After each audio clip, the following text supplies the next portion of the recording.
Hello, it's Dr. Verma. Oh, you're looking much better now. We met earlier, but I don't expect you to remember me when you're having such a hard time breathing. How are you now? You up to talking after the treatment? I feel better, thanks. I can talk. The paramedics told me that you've had asthma for many years. Is that right? 8 years. Sometimes it gets bad.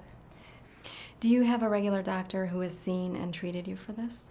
Yes, but I don't see her very often. She just renews my meds. And what medicines do you take? I take 2. I take the first one I take this purple disc-like thing, and it looks like a flying saucer. Take that daily. And the second one is this blue tube, and I take that only when it flares up. It's pretty standard care. Are you able to refill them? Yes, I'm really good about that. I just don't like feeling like this. Yeah, I really understand that. I want to see what we can do to better manage these flare-ups if we can. So I was looking at your record, and you've had 4 serious attacks that brought you into the ER in the past 6 months. So something is making your asthma worse. Any ideas what might be the trigger? Well, in between these crazy attacks, I feel fine. I take the kids to school and I go to work. Nothing's really changed in that. Well, let's just think about today. What are some possible triggers? Do you have a fever, cold, or cough? Mm-mm. Okay, allergies can also trigger asthma, hay fever and dust. Or smoke? Do you or your husband smoke? I don't have any allergies and I don't smoke, but my husband smokes.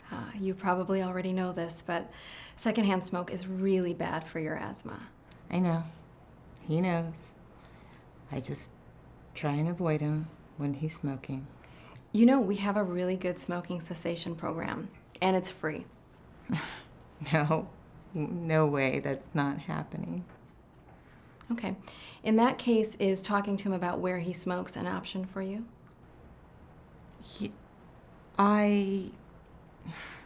He's under a lot of stress, and he overreacts. He lost his job. So it's just best to give him his space. Mm-hmm.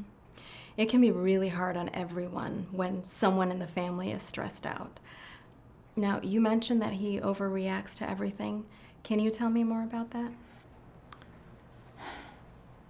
I love my husband. I don't like him right now. He's really angry about losing his job. And it just makes everything worse. So I actually asked him to step outside with his smoking, and he blew smoke in my face.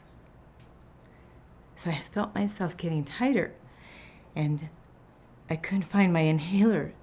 So I went to go ask him, and he had it in his hand, and he said, "You get your puffer, and I get mine. Deal?"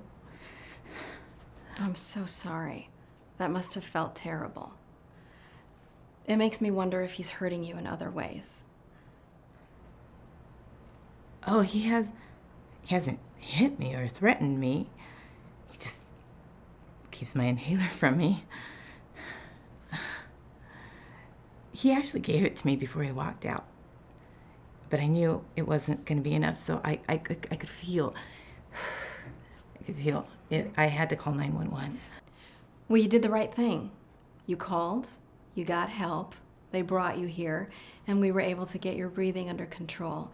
It sounds like a lot. I can see as you're telling me about this, your respiratory rate is climbing a bit.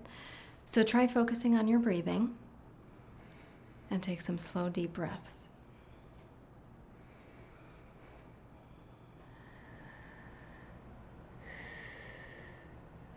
I think I'm okay now. What you shared with me is really scary. I know you said he doesn't physically hit you, but keeping your inhaler from you when you're struggling to breathe seems really cruel to me. I have this card that I give to all of my patients. It talks about what healthy relationships are. And if your partner is taking away your medicine and blowing smoke at you, making your asthma worse, now these are all concerning behaviors.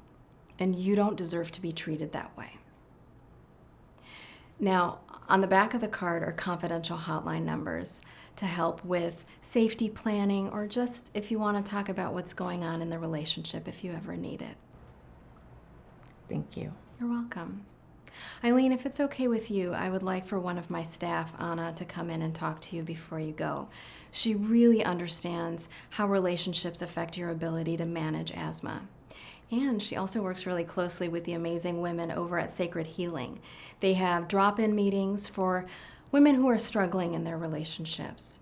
They really get it, and they have lots of support services. It won't take much time, and then I can come in and check in with you one more time before you leave. Does that sound okay? That sounds like okay. Thank you.